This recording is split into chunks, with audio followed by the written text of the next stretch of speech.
Hello BookTube, and welcome to another weekly reading vlog. So it is yet another week in which I have made absolutely no progress in the book I am reading for professional development, the grammar book. Sorry, I keep promising I'm going to get back into this, and it's been, I think, 3 weeks in a row now where I haven't read any of this book. So, yeah, I really hope when I come back next week I'm going to have something to report from this book, but not this week. Which means the only book I made any progress with this week is Herodotus, the Histories by Herodotus, translated by Tom Holland. I've got 2 bookmarks here, one bookmark for the actual text and one bookmark to flip through the notes. So, what I try to do here, what my goal for these weekly reading vlogs is to talk through what I read for the week. Now, in this case, it's only going to be Herodotus. So, I'm going to try and talk through Herodotus and just make some oral notes about what happened in the reading this week. Last week, I actually spent most of my running time on the weekly reading vlog talking about the experience of reading Herodotus. Didn't actually summarize much of what was happening in the action. I started to right at the very end of that video and then ran out of time. But to summarize that briefly, in the first 72 pages, which is what I read for last week, Herodotus is famous on going on all these digressions. So there are, even in the first 72 pages, this is very noticeable. But there are all these digressions. But essentially what it is the story of how Cyrus becomes king of the Persians, how he overthrows the Mede Empire, which at that time was the ruling empire, and gets the Persians to take control of the Medes. So that's the Persian Empire now in control of the Medes and the Persians. And then, what's his name? Croesus, the king of Lydia, attacks Cyrus and the Persian Empire, but he loses his own empire instead, and now Cyrus is in control of everything. So, now that Cyrus is picking up now on page 72, talking about the pages I read for this week. Now that Cyrus is in control of the Persian Empire, the Ionian Greeks are trying to negotiate with him the new terms of subjugation. Now, this map is going to show up in mirror image, but maybe it'll still be useful. The Ionian Greeks are the Greeks on what is now modern-day Turkey. Now, this is something I picked up from Professor Donald Kagan in his lectures on ancient Greece, which are part of the Yale University Open Courses, which means you can listen to them for free on YouTube or your favorite podcasting app. He makes a point in his lectures. He says when we think of Greece, we think of modern-day Greece. But he says in actuality, the Greek world was just all around the Aegean. So it's modern-day Greece, but it also goes into what we know as modern-day Turkey here as well. These were Greek settlements. So they weren't mainland Greece, but they were settlements, and they were called the Ionian Greeks. Now, Ionian is, I think, like an ancient word for the Greeks. I think like Homer used it or something like that. So how did Ionian become the name of the Greeks in Turkey? Well, Herodotus actually explains this. He says at the time that these settlements were founded across the Aegean Sea, the Greek power was at such a low ebb, none of the Greek city-states were powerful, that they were all embarrassed to use the name Ionian because it was signified like weak, powerless city-states. Except the colonists over here on the other side of the Aegean Sea were not ashamed of the name, and so they kept using it, and that's how they became known as the Ionian Greeks. There are actually lots of different settlements over here, and Herodotus spends time talking about the different ones and their different characteristics. Apparently, there are a number of different dialects. There's the Ionians, the Aeolians, the Dorians. So, anyways, they had all been under the control of the Lydian Empire. But when Lydia fell to Persia, they needed to renegotiate their subjugation. Now, Cyrus, the king of Persia, had enticed the Ionians to revolt against Lydia when he was beginning his war against Lydia, and they neglected to do so. And so now that Cyrus is in control, they're trying to renegotiate their subjugation, and he essentially says to him, "It's too late now. I asked you to dance earlier. Now you're going to do it on my terms." So he sends out one of his guys, whose name was, what's his name? It starts with an H. Anyways, he sends out one of his guys to subjugate the Ionian Greeks.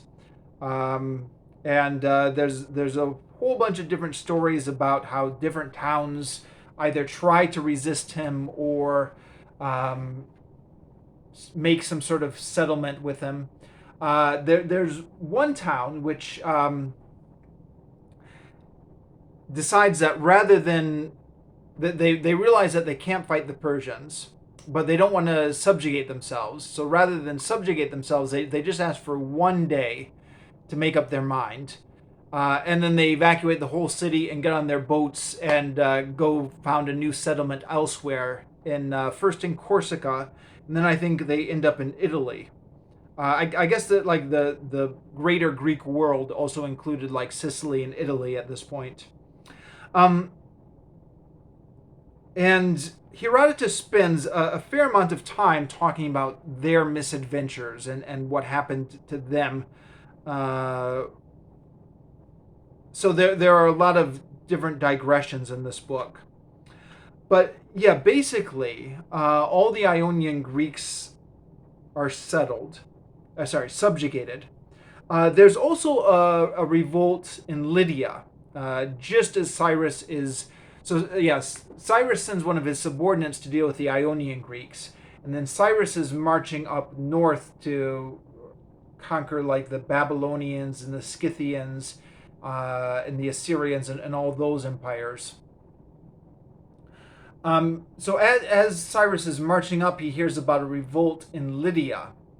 So he sends one of Lydia. He just conquered, of course, and he just defeated Croesus. Now Croesus.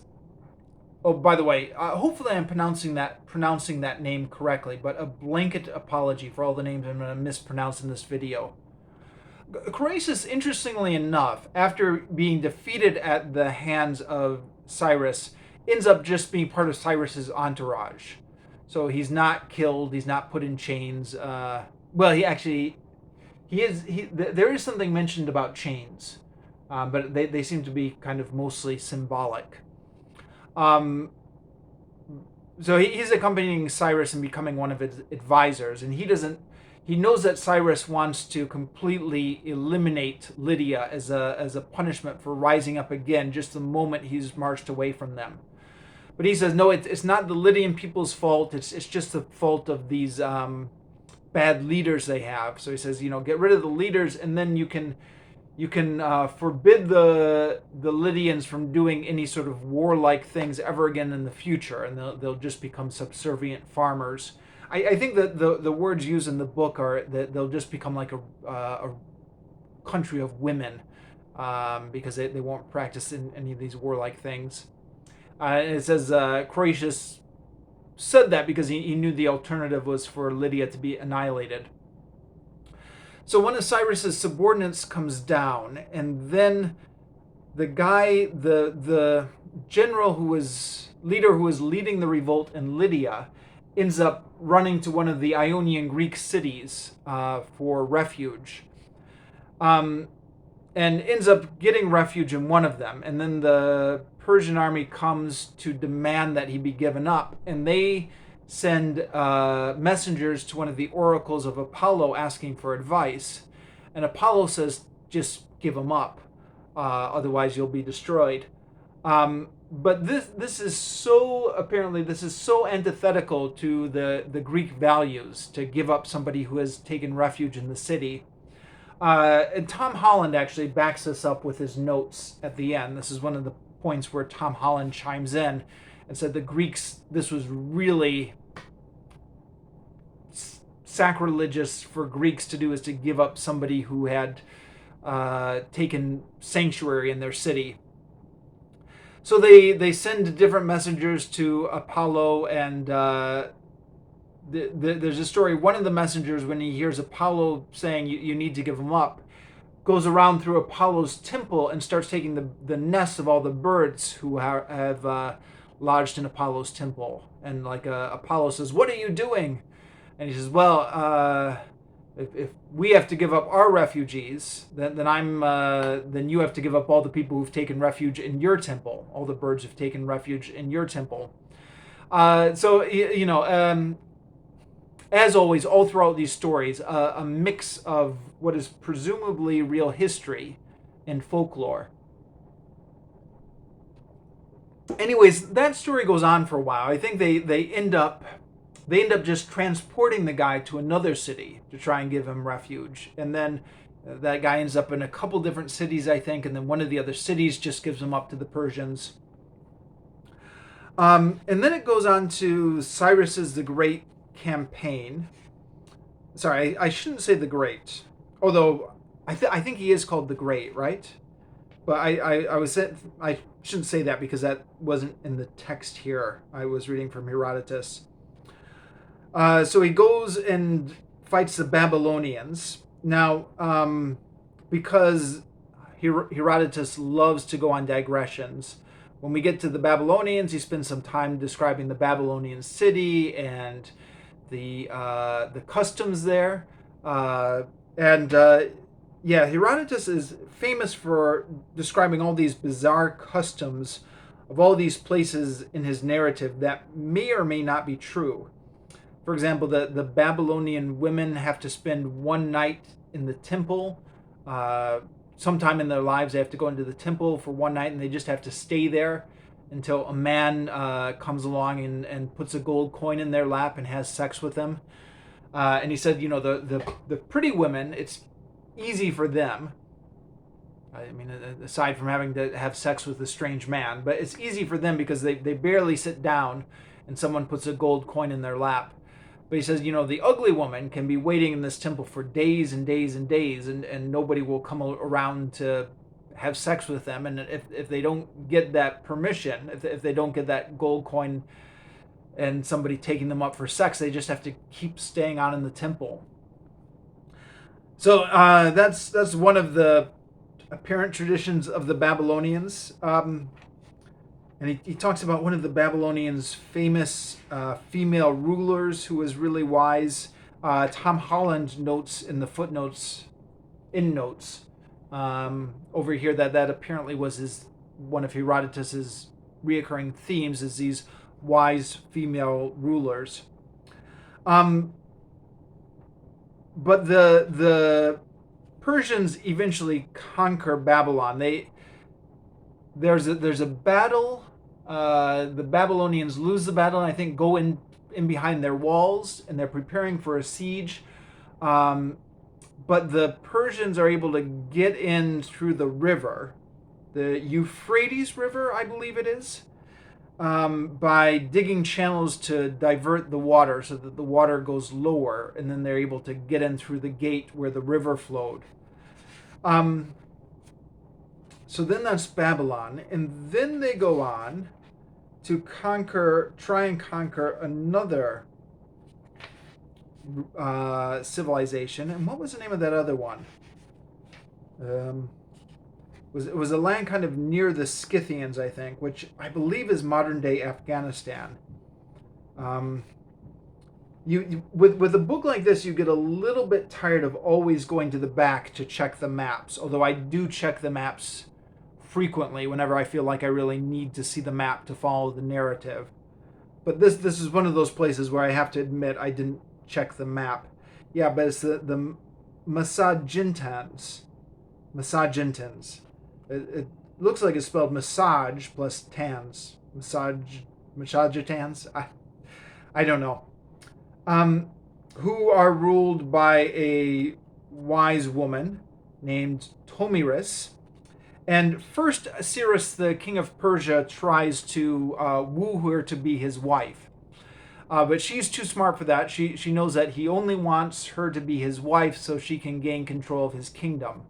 So she doesn't accept. So then he is trying to conquer her kingdom, and he's getting all these bridges to get across this big river. And she sends a message to him that says, look, just be content with the big empire you already have, and let me rule my empire. Yeah.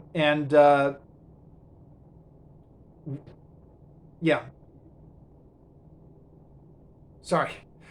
Lost my train of thought there briefly. She says, be content with the empire you already have. Don't covet what I have. But if you really want to battle, then let's just do this in a civilized way. You want to get across the river. Either we will withdraw our army and you can come across the river and fight us on our land, or you withdraw your army and we can come across the river and fight you on your land. She says, we're not going to, basically, we're not going to try and harass you as you're crossing the river. Just decide whose land you want to fight on, and then we will accommodate it. So they have, Cyrus is getting counseled by his advisors, and he's got a number of advisors saying, what are the advisors saying again? I think they were saying, cross over, let them cross over and fight them on our land.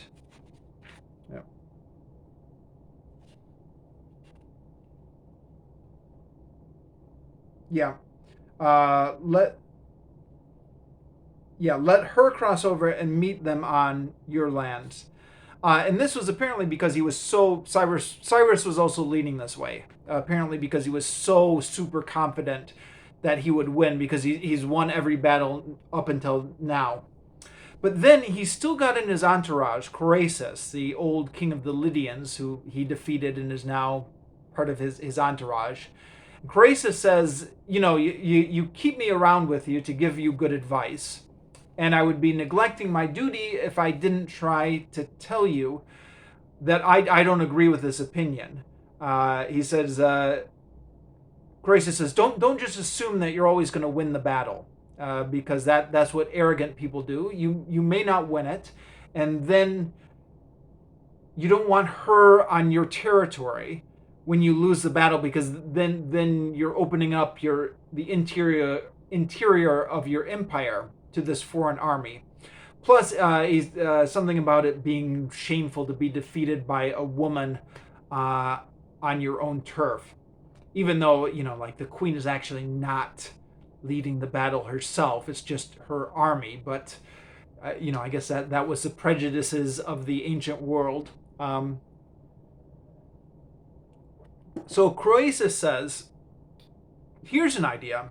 He says, you have so much more wealth than these Massagetans can ever dream of. So he says, just spread out this really big table where you have all these fancy meats and wines and stuff like that the Persians have with them because of their great wealth, and apparently have with them on campaign. I'm not exactly sure how this works, but apparently they had all this food with them on campaign. And he says, cross the river, but leave only like the men that you can afford to lose, and let the Massagetans take over your camp. And then they're going to see all the great food that you have, and they're going to think to themselves, what are we doing fighting these guys? We should just subserviate ourselves immediately to the Persians, so that maybe they will give us some of the great wealth that they have, or we'll have some sort of access to the Persian markets or something like that. So Cyrus ends up taking Croesus's advice. So they tell the queen that they want to fight on her terms. She withdraws her army so that they can cross the river. Then they set up this magnificent table with all this food and wine. Then Cyrus and all of his army go across the river again, and they only leave the non-combatants and like people that he can afford to lose by the table. So then when the Masagetan army comes, they just massacre those non-combatants that Cyrus has left, which makes you wonder about how it feels to be those poor non-combatants that got left there.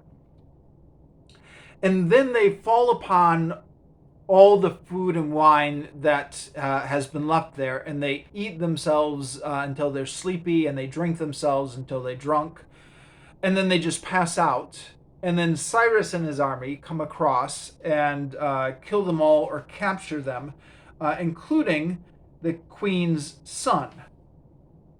So the queen views this as war by deception, and she sends a message saying, "Oh, you drinker of blood, now you've even captured my son. Will you never be satisfied?" Her son is actually allowed to go free, but he stabs himself to death as soon as he's released from his chains. It doesn't say so explicitly in the text, but you can only assume that he stabbed himself because of his deep shame from being captured. And then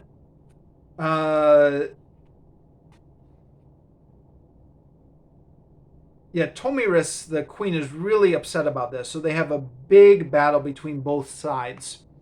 Now, speaking of the battles, I should note something that Tom Holland said in his introduction to this book. He said, Herodotus is not a military historian. So the battles don't have like the detail you expect from other ancient historians. Like the cavalry was on the left flank, and the infantry was bringing up the rear, or all those kind of tactical details. He'll just have like descriptions saying, the fighting was so intense and there were so many arrows in the air and both sides met each other ferociously, something like that. I take everything I say with a grain of salt, because I'm not finished with the book yet. So who knows? Maybe there's more detail coming. But thus far, the battles here have not been detailed in terms of tactics. It just talks about armies ferociously fighting each other. And that's how this battle is recorded. In fact, maybe I should read that, huh? Just to give you a taste. The resulting clash was, in my judgment, the most terrible that has ever been fought between two rival barbarian peoples. And the tactics deployed, thanks to my researches, are a matter not of opinion, but of record. First, so it is said, the two sides rained arrows down upon one another from a distance. Then, when all their missiles were spent, they clashed and grappled together in close combat, stabbing with spears, fighting hand to hand with daggers. Time passed, but still the combatants stood locked in battle, neither side willing to cede an inch. Finally, however, it was the Masagetans who gained the upper hand. The greater part of the Persian army was wiped out. So, that's how Herodotus describes the battles. Among them was Cyrus himself. Now actually, let me read this next part, because this is interesting in sort of a graphic sort of way. So continuing right where I left off. Among those who met their end there was Cyrus himself. He had been on the throne for 29 years in all.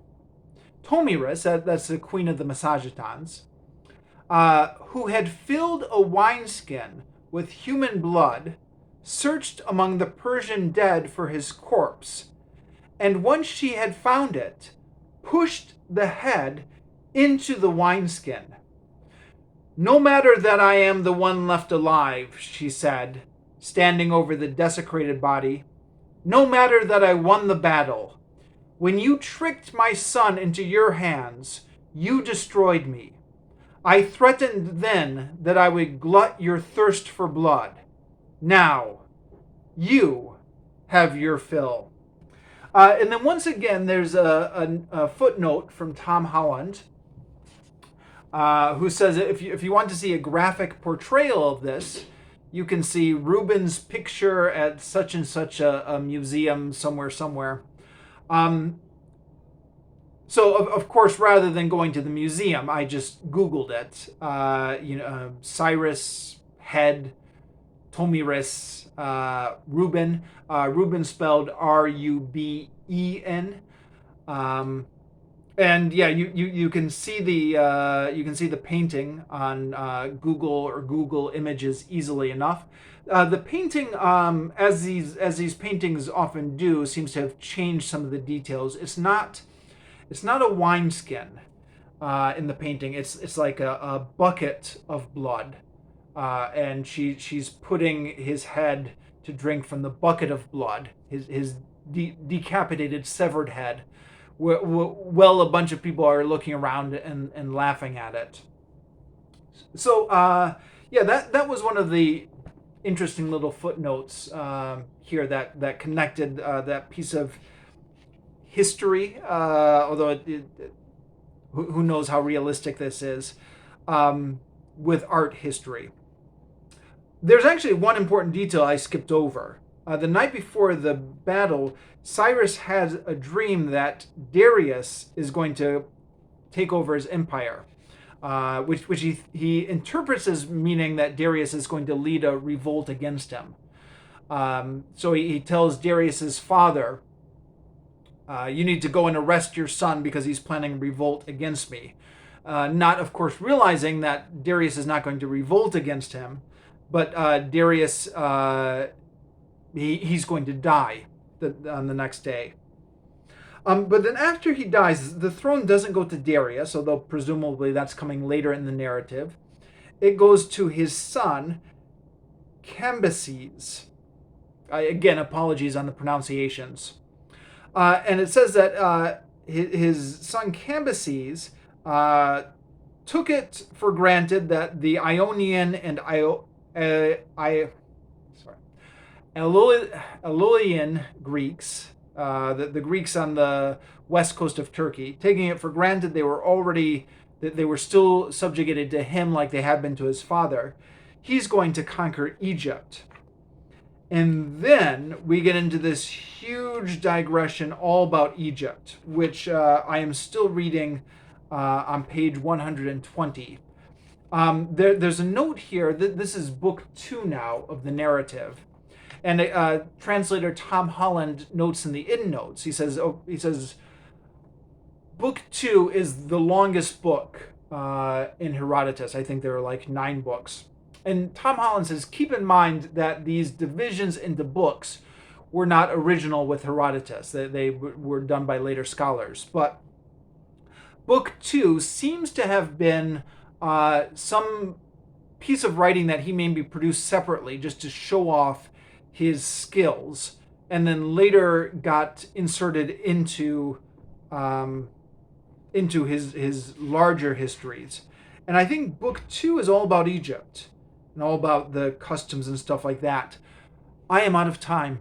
Out of time. So I'm going to have to stop here. The book 2, the parts I've got into so far, is talking about the geography of Egypt and a lot of time speculating about where the source of the Nile is and where the Nile gets all its water, which was a mystery to ancient people. I believe that was a mystery right up until modern times. I think Victorian explorers were still looking to see what the source of the Nile is. Okay, I'm gonna have to stop here.